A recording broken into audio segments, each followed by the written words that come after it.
दोस्तों, इंसान हो या देवता, जब वो अपनी योग्यता से कार्यों को सिद्ध करने लगता है तो उसे कभी न कभी अपनी योग्यता पर अहंकार आ ही जाता है।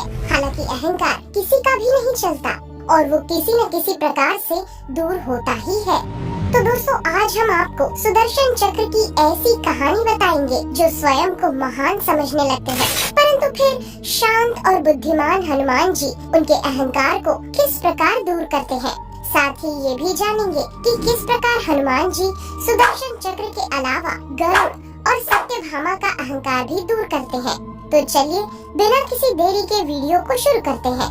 दोस्तों, सुदर्शन चक्र जो हमेशा से ही भगवान विष्णु का शस्त्र रहा है और उसने हमेशा ही भगवान विष्णु के श्री कृष्ण रूपी अवतार में उनके बहुत से कार्यों को सिद्ध करने में महत्वपूर्ण भूमिका निभाई है। एक बार तो उसने इंद्र वज्र को भी निष्क्रिय किया था, तो सुदर्शन को ये अभिमान होने लगता है कि वो समस्त संसार के अंधकार को दूर कर सकता है और स्वयं को सर्वशक्तिशाली मानने लगता है। इस अहंकार से चूर सुदर्शन चक्र श्री कृष्ण से पूछता है, भगवान, इस संसार में मुझसे भी ज्यादा शक्तिशाली कोई है क्या? उधर दूसरी ओर जब श्री कृष्ण रानी सत्यभामा के पास बैठे होते हैं तो सत्यभामा सोचती है कि श्री कृष्ण ने मेरे लिए स्वर्ग से पारिजात का फूल लाके दिया था और ये कार्य उन्होंने अपनी सबसे सुंदर और प्रिय पत्नी के लिए ही किया होगा। ये सब सोचते हुए सत्यभामा स्वयं की सुंदरता पर अहंकार करने लगती है और वो श्री कृष्ण से पूछती है, हे श्री कृष्ण, त्रेता युग में आपकी पत्नी रही सीता क्या मुझसे भी ज्यादा सुंदर थी? सत्यभामा की इन बातों से श्री कृष्ण को उनके अहंकार का आभास हो जाता है। उसी समय गरुड़ भी श्री कृष्ण के सामने आ जाते हैं। दोस्तों, गरुड़ को तो आप जानते ही होंगे, जो भगवान कृष्ण के वाहन थे। वो समझने लगते हैं कि भगवान कृष्ण मेरे बिना कहीं जा ही नहीं सकते और न ही कोई मेरी तेज गति का मुकाबला कर सकता है। इसलिए वो भी श्री कृष्ण से प्रश्न पूछते हैं, हे प्रभु, क्या इस दुनिया में मुझसे भी ज्यादा तेज गति से कोई उड़ सकता है? तो इन तीनों के प्रश्नों को सुनने के बाद श्री कृष्ण इन सब के अहंकार को दूर करने के लिए उपाय सोचते हैं। फिर वो इस कार्य के लिए हनुमान जी की सहायता लेते हैं। दोस्तों, सबसे पहले श्री कृष्ण गरुड़ के अहंकार को दूर करने के लिए उन्हें हनुमान जी को बुलाने के लिए भेजते हैं, जो मलय पर्वत पर विराजमान थे, और वो गरुड़ से कहते हैं कि वो पर्वत पर पहुंचकर हनुमान जी से कहें कि भगवान कृष्ण ने उन्हें बुलाया है, जो कि भगवान राम ही है, और वहाँ वो सीता माता के साथ आपका इंतजार कर रहे हैं। इतना कहकर श्री कृष्ण गरुड़ को द्वारिका से मलय पर्वत की ओर भेज देते हैं। साथ ही द्वारिका में सत्यभामा से कहते हैं कि वो सीता के जैसे तैयार हो जाएं, क्योंकि आज भगवान राम और सीता के दर्शन करने के लिए उनका एक पुराना भक्त आने वाला है, जिससे आपको सीता के रूप और सौंदर्य का ज्ञान भी हो जाएगा।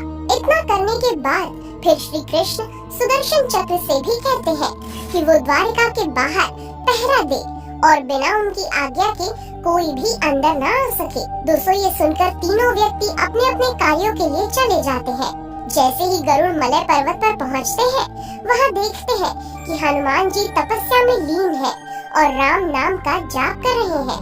फिर गरुड़ हनुमान जी के दर्शन करते हैं और उन्हें बताते हैं कि श्री कृष्ण ही राम है और श्री राम ने आपको याद किया है।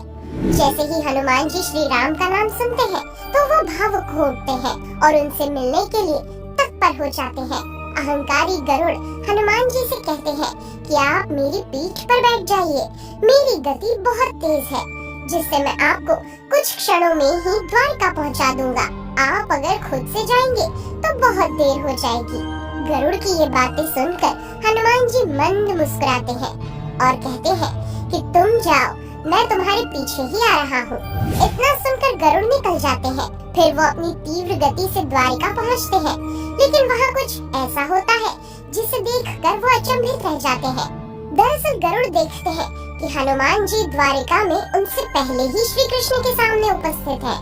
वो सोचते हैं कि जिस दूरी को पार करने में उनकी सांसें फूलने लगी और इतना समय लगा, उसे हनुमान जी ने कैसे चुटकी बजाते ही पार कर लिया।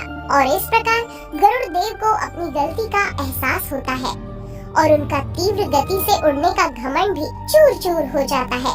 उधर जब हनुमान जी श्री कृष्ण के सामने उपस्थित होते हैं तो कृष्ण उनसे पूछते हैं कि हनुमान, तुम अंदर कैसे आ गए? किसी ने रोका नहीं? तो हनुमान जी उत्तर देते हैं कि रोका था भगवान सुदर्शन चक्र ने, पर मैंने सोचा अगर मैं उससे उलझता तो आपके दर्शन में मुझे देरी हो जाती, जो मुझे बिल्कुल मंजूर नहीं था। इसलिए मैंने उसे अपने मुंह में दबा लिया। फिर हनुमान जी अपने मुंह से सुदर्शन चक्र को बाहर निकालते हैं और श्री कृष्ण को समर्पित कर देते हैं। सुदर्शन चक्र स्वयं की दशा देखकर समझ जाता है कि उसने कितनी बड़ी भूल की है और फिर वो श्री कृष्ण से अपने अहंकारी व्यवहार के लिए क्षमा मांगता है। फिर हनुमान जी कृष्ण के राम रूपी अवतार को देखते हैं और उनके बगल में सिंहासन पर बैठी सत्यभामा रूपी सीता को देखते हैं। जिसके बाद हनुमान जी ने श्री राम को प्रणाम किया और कहा, प्रभु आने में देर तो नहीं हुई? साथ ही कहा कि आपके पास आज ये कौन सी दासी बैठी है? प्रभु माँ कहाँ है? सत्यभामा ये सुनकर शर्म से झुक गई, क्योंकि वो समझती थी कि कृष्ण द्वारा पारिजात दिए जाने से वो सबसे सुंदर स्त्री बन गई है। और इस तरह अंत में सत्यभामा का भी घमंड चूर चूर हो जाता है। तो दोस्तों, श्री कृष्ण सत्यभामा, गरुड़ और सुदर्शन का अहंकार हनुमान जी की सहायता से दूर करते हैं। वो कहते हैं कि अहंकार होते हुए कभी भी भक्त और भगवान आपस में जुड़ नहीं सकते, इसलिए आप सबका अहंकार दूर करना आवश्यक था। फिर श्री कृष्ण हनुमान जी को गले लगाकर विदा करते हैं। दोस्तों, ये तो आपने हनुमान जी के कुछ अंश सुने। हम आपको ऐसा ही एक और अंश सुनाते हैं।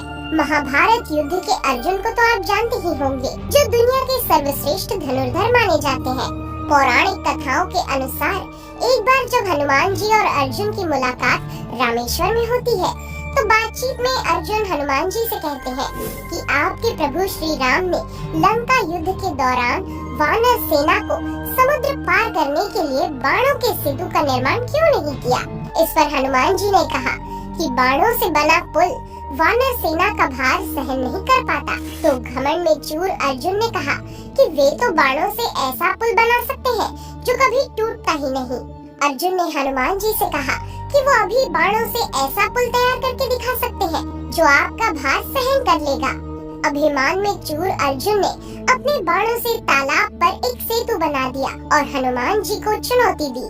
अर्जुन के बनाए सेतु को देखकर हनुमान जी ने उनके सामने एक शर्त रखी, अगर सेतु उनका वजन सहन कर लेगा तो वे अग्नि में प्रवेश कर जाएंगे, और यदि ये टूट गया तो अर्जुन को अग्नि में प्रवेश करना होगा। अर्जुन ने शर्त स्वीकार कर ली। हनुमान जी ने अपना पहला विशाल रूप धारण किया और जैसे ही अपना पहला पैर उस सेतु पर रखा तो सेतु डगमगाने लगा और दूसरा पैर रखते हुए सेतु चरमराने लगा। उस पुल की हालत देखकर अर्जुन का सिर शर्म से नीचे हो गया। हनुमान जी ने जैसे ही तीसरा पग रखा तो वो तालाब खून से लाल हो गया। ये देखकर हनुमान जी सेतु से नीचे आ गए और अर्जुन को अग्नि प्रज्वलित करने को कहा। अग्नि प्रज्वलित होते ही हनुमान जी उसमें प्रवेश करने वाले थे, तभी अचानक से भगवान श्री कृष्ण प्रकट हुए और हनुमान जी को ऐसा करने से रोका।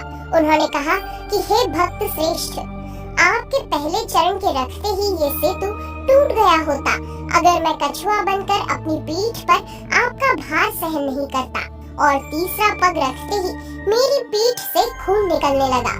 ये सुनकर हनुमान जी दुखी हो गए और उन्होंने भगवान श्री कृष्ण से क्षमा मांगी। दोस्तों, उन्होंने कहा कि वे अपराधी हैं, उनके कारण उनके प्रभु को दुख पहुंचा है। इस पर श्री कृष्ण बोले कि ये सब उनकी ही इच्छा से हुआ है। उन्होंने हनुमान जी से कहा कि आप महाभारत युद्ध में अर्जुन की रथ पर लगी ध्वजा पर विराजमान रहे। जब महाभारत का युद्ध हुआ तो अर्जुन के रथ पर हनुमान जी शिखर पर लगे ध्वज पर विराजमान हो गए। दोस्तों, ऐसे हनुमान जी समय समय पर बहुत से व्यक्तियों के अहंकार को दूर करते रहे हैं। सुदर्शन चक्र को भी इलायची की तरह अपने मुंह में दबाकर उन्होंने सिद्ध भी कर दिया कि वो किस प्रकार अहंकार रहित भक्ति में लीन रहते हैं। मगर क्या आप भी ऐसे किसी देवता या इंसान को जानते हैं जिसके अहंकार को हनुमान जी ने दूर किया हो? तो कमेंट करके जरूर बताइए। वीडियो को लाइक करें और चैनल को सब्सक्राइब जरूर करें। Thanks for watching.